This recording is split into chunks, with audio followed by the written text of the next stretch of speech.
आफूले चाहिँ जम्मै बिगारेर त्यसलाई पिपाउने गाउँ बनाएर छोडिदिने अहिले चाहिँ तपाईलाई ठ्याक्क चाहिए जनताको कर खाएपछि त जनताको सेवा गर्नु परेन पख्नु न तपाईले तिरेको कर मैले तिरेको करबाट तलब खान्थे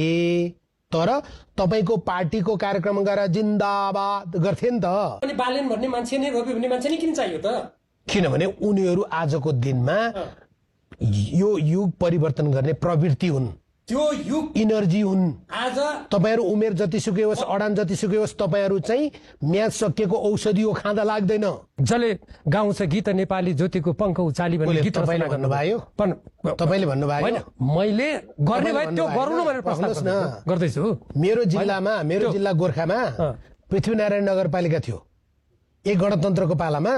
त्यसको नाम परिवर्तन गरेर गोर्खा नगरपालिका बनाएको त्यति बेला चाहिँ किन बनाएको मैले गल्ती भयो भनेर उसै बेला प्रहार गरिरहेको छु उमेरले मान्छे बुढो हुँदैन क्या अनि हामीलाई बुढो भयो किन भन्नु तपाईहरुको त कर्म बुढो भएको अनि के कर्म बुढो मैले देशको पक्षमा बोल्दा मेरो कर्म बुढो भयो अब अहिले त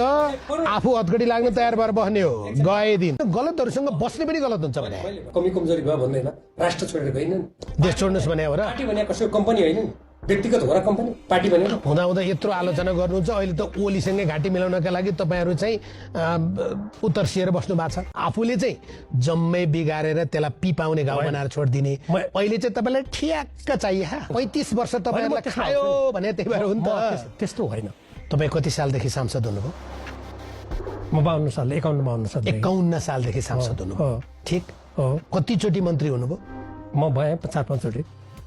उप प्रधानमन्त्री हुनुभयो एकपटक भए गृह मन्त्री हुनुभयो एकपटक रक्षा मन्त्री हुनुभयो एकपटक भए हैन त हो तपाईहरु त पार्टीको सदस्यता हेर्नुहुन्थ्यो अनि त्यो उसको हात दुईटै हात हेर्नुहुन्थ्यो कुन हातमा ब्रिफकेस छ भनेर ब्रिफकेस हेरेको छ म त भन्न सक्दिन किनभने आफूले हैन तपाईहरु त हेर्नुहुन्थ्यो मैले आफूले देखेको एउटा काइन उत्र 50 लाख प्रिपेड अरे क्या बजेटमा त्यो कापीमा अंग्रेजी शब्द लेख्दै गएको